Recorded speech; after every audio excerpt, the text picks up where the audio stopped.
the Terrifying Lies podcast, with music and stories by Craig Nybo.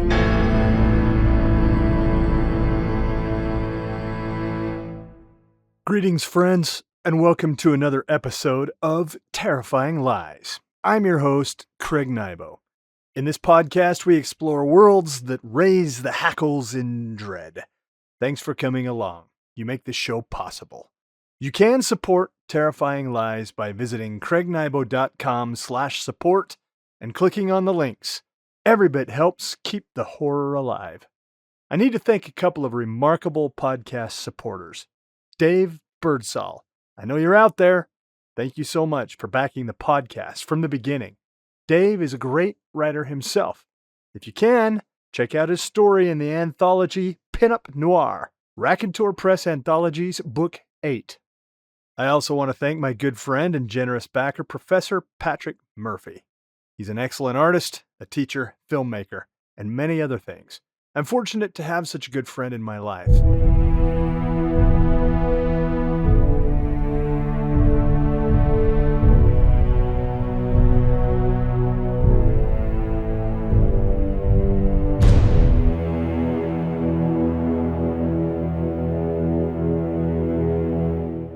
Welcome back to Red Annex. Today we'll dive into part 3 of 7. Now, if you haven't listened to parts 1 and 2, I advise that you go back and check them out. Otherwise, you might become a bit confused. Currently, a U.S. Army Special Forces unit has landed inside the San Fernando Valley, deep into hostile territory. They're on a recon and rescue mission, but it's not about the enemy, it's the locals. They have a virus that drives them to insanity and cannibalism. Orton, the CO, has split the unit up to cover more ground. Each team has a different piece of the mission to handle. Some scout for intel, others search for survivors, and everyone keeps an eye out for anything that moves. Can they finish their missions and get back to the landing zone in time? You'll have to listen to find out. I've decided for the remainder of this series, I'm going to move straight from the story into the song with no introduction, as I've composed the songs specifically for each episode, and I don't want to interrupt the flow from narrative to music. Listen for a bit of commentary at the end of today's song. Enough stalling, let's get on with it. I'll see you on the other side.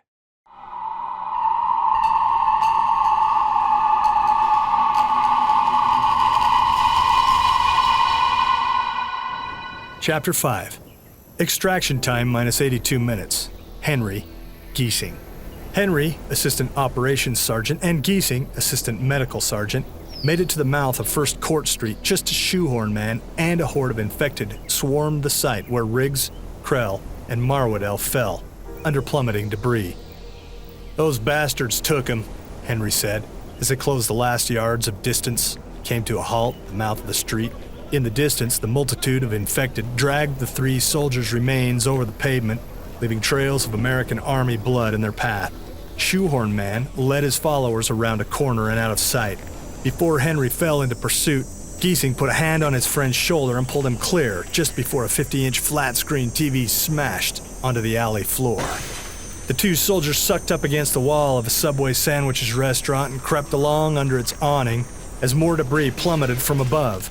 An office chair, a mirror, probably taken from a bathroom wall, a lamp, glass, plastic, and metal exploded each time something new smashed into the concrete. The 2 soldiers made it to the end of the awning and waited as the rain of debris persisted.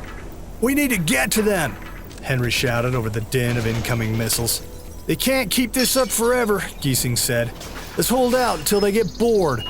Just as he said this, the incoming rain of office furniture and apartment appliances stopped.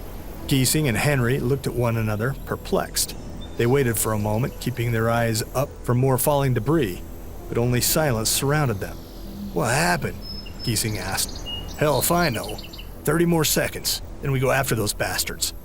Giesing checked his watch. 30 seconds passed, one after the other in slow motion. To Henry, it seemed they stood there below that bright yellow Subway sandwiches awning for better than an hour. Henry, the senior of the 2, gave the order. "Let's go." The 2 soldiers moved slowly along the alley wall for the first 50 yards, keeping their eyes cast up to the rooftops. "I think they're gone," Henry said. They moved out into the middle of the street, speeding their pace. Something rang out ahead, metallic and rhythmic. Both soldiers raised their MK-16s and followed their muzzles through the alley. The clanging sound led them another block down First Court Street and around a turn into a cove parking lot surrounded by tall buildings. An obstacle course of metal dumpsters littered the lot, as if the place had either acted as a depot for the containers or someone had taken the time to roll them into formation. Some of the dumpsters rested on their sides, their lids open, trash spilling out onto the pavement. Others sat upright, piles of garbage cascading from their overfilled bellies. After a brief scan of the dumpster boneyard, both soldiers spotted the source of the clanging. Shoehorn Man stood in the middle of the lot, next to an enormous dumpster tipped on its side, a smirk on his face. He banged his shoehorn against the dumpster, emitting a rhythmic ring that sounded like the basis of some experimental, found percussion song. "Hello, gentlemen," Shoehorn Man said, trying for his most attractive smile. At some point in his past, Shoehorn Man had suffered a stroke. Half of his face drooped, giving his expression an abstracted Salvador Dali quality. "Welcome down to Helltown." Shoehorn Man raised both his arms as if calling for a hallelujah. The soldiers raised their MK-16s. "We're not here to fight you," Henry said. "Could have fooled me," Shoehorn Man indicated the weapons aimed at him. "We're here to help. We have vaccine." Shoehorn Man placed his shoehorn on the dumpster next to him and unbuttoned his shirt, one hole at a time, taking his time. After unfastening the last button, he spread his shirt open, revealing a disease-pocked chest and belly. Open sores oozed all over his red flesh. Dried blood and pus cracked like macadam on his skin. The handle of a .44 revolver jutted from his waistband, crushed against his belly. "I think you're too late." Shoehorn Man ran a hand over his chest, cupping up as much fluid as he could into his palm. Held it out toward the soldiers. "Want a taste?" Both of them winced in disgust.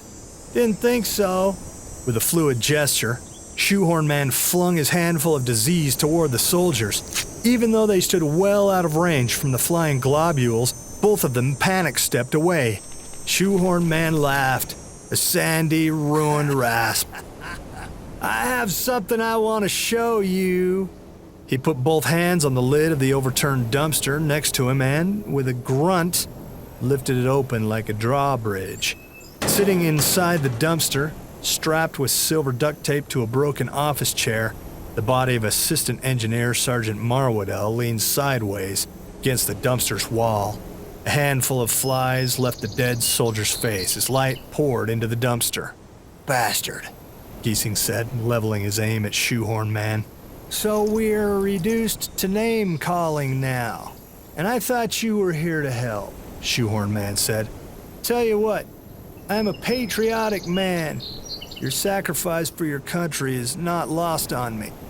I'm gonna give you back your friend. Feel free to take him home, stuff him, and put him on display, or give him back to his grieving family. I don't care either way. He is yours, gratis. No strings attached. Thanks for your service and all that." Shoehorn Man picked up his shoehorn and moved away from the dumpster, gesturing with a panning arm toward Marwadell. Giesing raised his rifle and stepped forward. Henry stopped him. "It's an ambush." "You're damn right it's an ambush," Shoehorn Man said, and pounded his little metal tool on the dumpster in a series of loud, rapid clangs. Dumpster lids all around Henry and Giesing slammed open. Within seconds, more infected than either soldier could count surrounded them. One woman, an otherwise respectable mid-aged business type, black pantsuit and immaculately kept hair, raised a .22 caliber pistol and opened fire. Little bullets whizzed by Henry and Giesing like bees as they attempted to withdraw. More insurgents clogged the way back, forcing Giesing and Henry to stand their ground. "If you don't disengage, we will use lethal force," Henry shouted. The infected responded with a chorus of laughter. The woman with the .22 fired her last shots. One of them rang off Henry's helmet and whined into the side of a nearby building. Henry raised his MK-16 to take out the businesswoman, but her pistol dry-fired. He wouldn't fire on an unarmed person. That's the last thing he thought as pain erupted at the nape of his neck. From the corner of his eye, he saw Giesing crumple to the ground. Henry opened his mouth to say something, but someone hit him again. The lights went all the way out.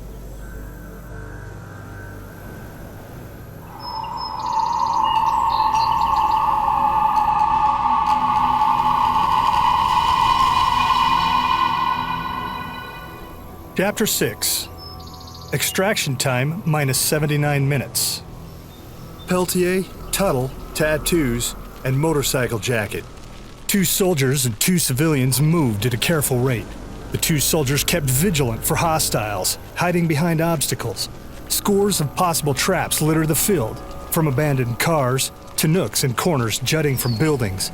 Although the Special Forces Detachment had come as a rescue and recovery mission, the dogs, tattoos and motorcycle jackets, epitaph for those infected with animalism, had changed the rules of engagement. Neither Tuttle nor Peltier wanted to fire on civilians. Just weeks ago, the dogs behaved like fellow Americans, brothers and sisters under the same flag. But HC4 deranged them. If it came down to it, they would fire. Tuttle spotted 2 panel trucks ahead, parked within proximity of each other in an L shape. He didn't like the configuration. Move toward the sidewalk. He aimed at the panel trucks. That works, Tattoo said. We need to take a left on 7th Street anyways. The 4 of them moved toward a 6-story building cornering the intersection. The scaffolding-wrapped structure looked to have been halfway through a renovation before President Dishel had ordered the National Guard to erect concertina walls around the San Fernando Valley. Peltier glanced upward for falling kitchen appliances as she mounted the curb. Although they had left Shoehorn Man and his dog pack behind at First Court in Colorado, she couldn't forget Riggs's last words. "Why didn't you get hurt too?" he had said while grappling for his rifle, his body buckled in half the wrong way over. A noise caught her attention, coming from the pair of panel vans. She wheeled around and raised her rifle. "I knew it," Tuttle uttered under his breath as one of the vans' rear rolling door rattled up. 3 people peered out from inside the van's box, 2 women and a man, each of them diseased with rashes and sores beneath the chin. One of the women thrust her hips toward Tuttle and shouted, "I love me a man in uniform." The others laughed. The second panel van shattered open. 6 more infected came out, a wretched crew of tatter and ruin. Peltier couldn't suppress a pang of sympathy for them, even as they threw a volley of threats and jokes, each more disgusting than the last, at her and Tuttle. Someone in the second panel van handed out a bunch of folding chairs. Within a few seconds, they sat in a half circle, as if gathered for a campfire sing-along. "What are they doing?" Tuttle asked, slowing to a crawl, keeping his muzzle up, finger off the trigger. "We're wasting time," Leatherjacket said. "It's like we're a parade," Peltier said. "And they're sitting there curbside for the show." "What show?" Tuttle said. Somebody high above screamed. Tuttle, flying on instruments instilled by training, aimed straight up at the source of the cry and touched off a burst. The screaming choked off as 3 bullets thunked into the first suicide jumper. Tuttle leaped out of the way just as the man's body crunched into the pavement, bones shattering on impact. Tuttle teetered sideways, trying to regain his footing.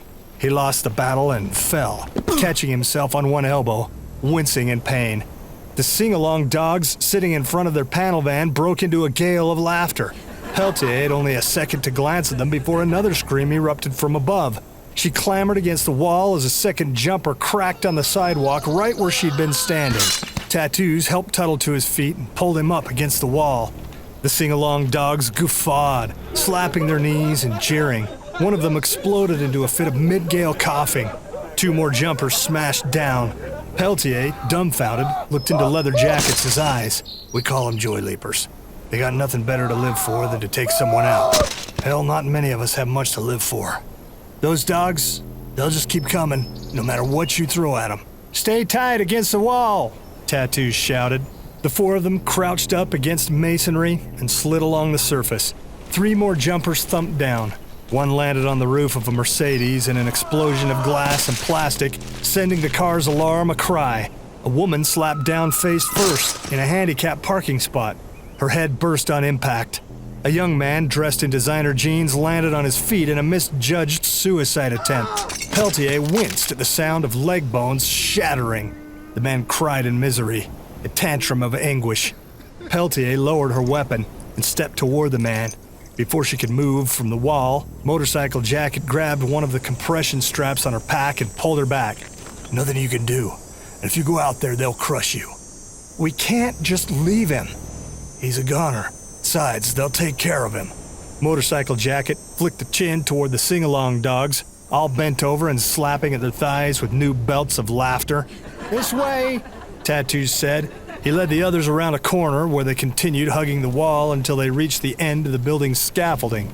He raised a hand to stop the group and waited for a moment, listening. He leaned out from under the awning and glanced up the scaffolding. Several heads popped out.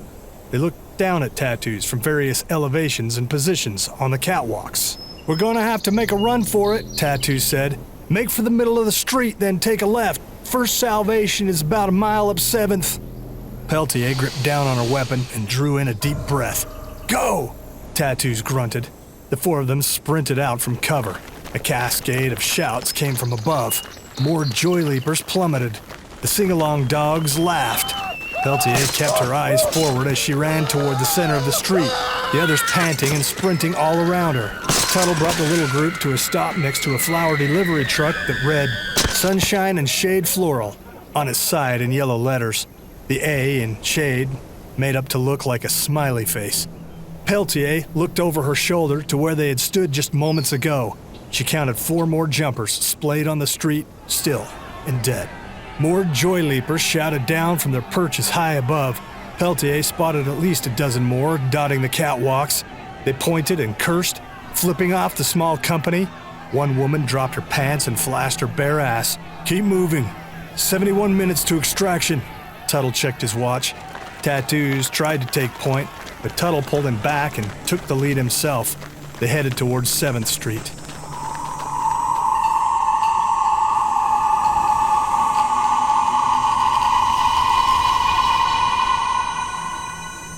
Chapter 7. Extraction time minus 67 minutes. Orton, Wills, Wilmore, Pitts, and Watson. Orton eyed the mouth of First Court Street, where a rain of debris had taken out Marwadell, Krell, and Riggs. He did not intend to board the Chinook without all of his 12 soldiers, dead or alive. Watson on point. Pitts, I want you in the rear. Get into formation. We're gonna get our friends. The 5 men fell in. Watson, Assistant Weapons Sergeant, took the lead. They moved at a fast trot across Colorado Avenue, almost making it to the mouth of First Court Street when gunfire erupted from their left flank. Everyone took cover behind vehicles that crouched like dead turtles all along the road. Anyone hit? Orton shouted. Nobody responded. Orton spotted a Union 76 gas station a half block up the street. Atop a 30-foot marquee sat an enormous orange ball with the number 76 printed in white paint on its belly. He made out 2 men crouched in the crow's nest of diamond plate and steel railing beneath the ball. A metal ladder extended from the ground up to their high vantage point. There! Orton shouted, pointing at the Union 76 station. The 4 other soldiers spotted the 2 hostiles silhouetted against the hot sun. Both held rifles. Pitts and Watson, I need you to take care of that while we go after Giesing and Henry. Wilmore, lay down cover fire until we secure positions at that McDonald's. He pointed toward the fast food restaurant at the mouth of First Court Street. We'll cover you when we get there. Wilmore nodded and posted up using the bipod on his M249 saw on the trunk of a black Buick LeSabre. He aimed at the 2 men hunkered in the crow's nest at the base of the enormous plastic ball. He had little to no chance of hitting them at this range, but one could hope. Now! Orton ordered. Wilmore opened up. The gas-operated weapon drew its link belt of 5.56mm rounds from a 200-round magazine and sent all hell toward the Union 76 ball. The 2 men hit the deck. Under Wilmore's cover fire, the other 4 soldiers split up. Watson and Pitts headed toward the Union 76 station. Orton and Wills headed toward First Court Street. Orton and Wills looked up toward the building tops as they approached the McDonald's restaurant. The ground, strewn with broken debris thrown down from above, made for treacherous footing. They found cover against the McDonald's that sat at the corner of First Court Street and Colorado Avenue. No televisions or kitchen appliances plummeted at them. Orton aimed his MK-16 toward the men still lying prone on the floor of the crow's nest. He squeezed off the first of many 3-round bursts. Wilmore rose up from his place behind the Buick LeSabre, snapped closed the bipod on his saw, and made his way through the obstacle course of stalled vehicles toward the mouth of First Court Street. Orton continued suppressive fire until Wilmore joined him and Wills. "No sign of Giesing or Henry," Wills, engineering sergeant, said. Orton read the distress on Wills's face. Wills and Giesing spent a lot of time together, both on and off duty. Their exploits of mischief made the barracks history books. "We'll find him," Orton said. But Orton couldn't shake a cloud of pessimism that settled over him. He'd watched Shoehorn Man and his clan drag Marwadell, Riggs, and Krell away, and he hadn't heard from Giesing or Henry since sending them to recon the area. The sick bastards might already have his friends spitted and spinning over one of their fires. They might be licking their chops and aching to get their infected teeth into fresh U.S. Army meat. "Let's head in," Orton said, pointing up First Court Street. "Move along the wall as flat as you can and keep your eyes up. I don't want anyone's bells rung by falling deep fryers and coffee machines." The 3 men sucked up against the wall and walked carefully, weapons ready, eyes panning back, forward, up, and down for hazards. "Looks like we have a visitor," Wilmore said. He gestured up First Court with the muzzle of his saw. Shoehorn Man stood in the center of the road, a 5-gallon metal gas can in one hand, something small and silver in the other. "It took you long enough to join the party," he shouted, his voice breaking under the strain of the disease. "Give me back my men," Orton shouted. Shoehorn Man laughed and shook his head.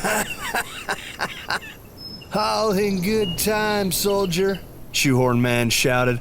"I assure you they are in perfect order. Well, some of them are in perfect order, but I can say without question that we will put them to good use. We're gonna have a party tonight." Several voices chimed in from concealed positions up and down the road. Taunts, chuckles, and jeers. "You want cheer, man?" Shoehorn Man shouted. "Speak of the devil's minions, and there they are." Truck engines erupted from behind Orton. He and the other soldiers turned to see 2 tow trucks cut around the corner, one of them shearing a fire hydrant in front of the Subway Sandwiches restaurant and sending up a geyser of water. The trucks pulled up next to each other, spanning the breadth of First Court Street, where it intersected Colorado Avenue. The drivers revved their engines as if watching for a checkered flag to drop. "If you have any hope of recovering your lost boys, you're gonna have to follow the long yellow line." Shoehorn Man raised the small metal device he'd been holding, a Zippo lighter. He flicked it alive and tossed it over his shoulder. The lighter arced along its trajectory, rotating in the air, flicking winks of sunlight onto the buildings that stood on both sides of First Court Street. It hit the pavement. Flames woofed up.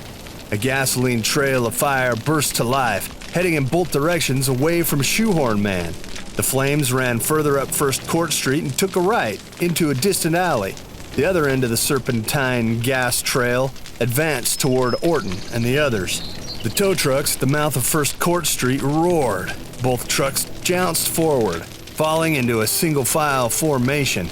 "Against the wall, now!" Orton ordered. The 3 soldiers mounted the curb. The drivers had no intention of running down the soldiers. They kept a straight course along the center of First Court Street. Orton, Wilmore, and Wills watched the big trucks rattle by.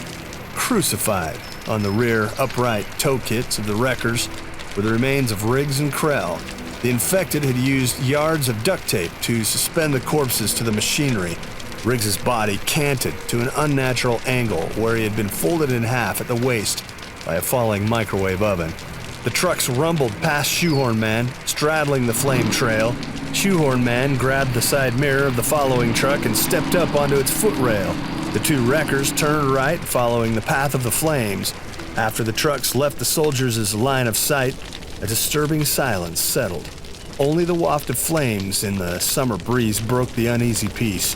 Orton stalled, perplexed as his forehead broke into a sweat from the heat of gas-fueled flames. He hadn't expected a fight, and he'd fragmented his detachment into easy-to-digest pieces. "Commander," Will said. Orton broke from his reverie. "This is an ambush, but we have no choice. We have to go." "Sir," Wilmore said. "Giesing and Henry could be in there, and they could still be alive." "Sir, yes, sir," Will said. "I'll take point. Wilmore, you and that saw take the rear. Let's take it slow, keep your eyes out. Damn, they must be everywhere." Orton led the way along the gas fire trail. They moved in silence, rifles up, vigilant for surprises. They followed the flames around the corner into what they thought must be an alley, but the area opened up into a parking lot, surrounded by buildings. Scores of metal dumpsters stood in the lot, many tipped on their sides, garbage pouring from them, sending up a putrid scent that threatened to set even the strong to heaving. The two wrecker drivers had driven a designated route around the dumpster graveyard and parked their trucks side by side, nose to the loading dock of an old 3-story brown brick building. Riggs and Krell's bodies still hung crucified on the towing rigs, flies weaving around the corpses. A wide rolling door covered most of the loading dock area's wall. An aged sign hung above the garage door. At some point, someone had painted 2 boxers face to face like a pair of classic gladiators, gloved and ready to brawl. The paint, faded by hard seasons, read, "Garibaldi's Gym." The place stood as a relic from the past in a world where ultimate fighting eclipsed boxing. Orton wondered if Garibaldi's had been open when the plague took the knees out from under the San Fernando Valley, before the concertina walls flew up. The sound of rattling chains sent the flies scurrying from Riggs and Krell's corpses. Someone inside had pushed the button to trundle up the garage doors. Orton and the others aimed their rifles at the loading dock. The rising door revealed 2 men standing inside Garibaldi's tank interior. Shoehorn Man, grin on his sloped face, and Barry Langevin. "It's that damn frat barbecue reporter," Wilmore said. "Looks like he's not right in the head," Will said, knowing that the others had spotted the ring of rashid sores that ran from Langevin's chin down into his shirt collar. "The cavalry has arrived," Langevin said, his face blooming into a toothy smile. "I'm afraid you're a bit too late to save the world." "Langevin, where are my men?" "You know my name. That's all any journalist wants, for the common person to remember his moniker. We're all the same.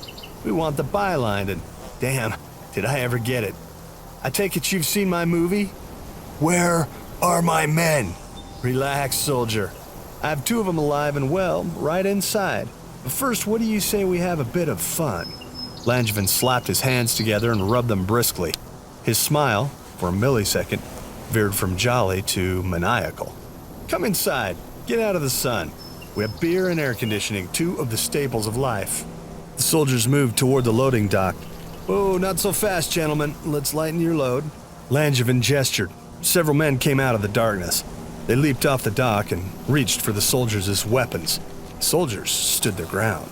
"Give 'em up, gentlemen, or I might have to serve up your friends over rice and potatoes," Langevin said. Ambush or not, Orton had no choice. If Henry and Giesing had any chance of being alive, he, Wills, and Wilmore would do whatever it took to rescue them. Orton handed over his MK-16. Wills and Wilmore followed. Langevin's cronies frisked all 3 soldiers. The filthy men took everything, except for a double-bladed knife Orton kept concealed in his boot. Langevin turned to a short man with thick glasses standing next to him. "Have them processed." He pointed toward Riggs and Krell's bodies hanging from the backs of the tow trucks. "Then meet me in the control station." The short guy nodded and trotted away into Garibaldi's gym. Langevin turned to Orton and smiled. "What do you say we go inside and have ourselves a little party?" Langevin's men, weapons drawn, nudged the 3 soldiers up into the loading dock and into Garibaldi's gym.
This song is raw.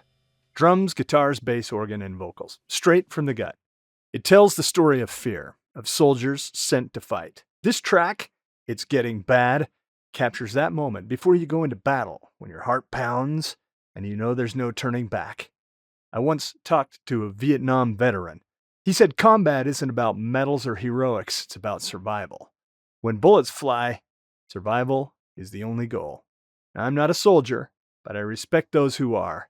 If you are a soldier, I thank you for your service. Well, that wraps up another episode of the Terrifying Lies podcast. I hope you enjoyed it. And don't fret, because there's much more where that came from. I hope to see you next time. Until then, I wish you sweet dreams. Or should I say, sweet nightmares. This has been the Terrifying Lies podcast. Please, come again. You're welcome here.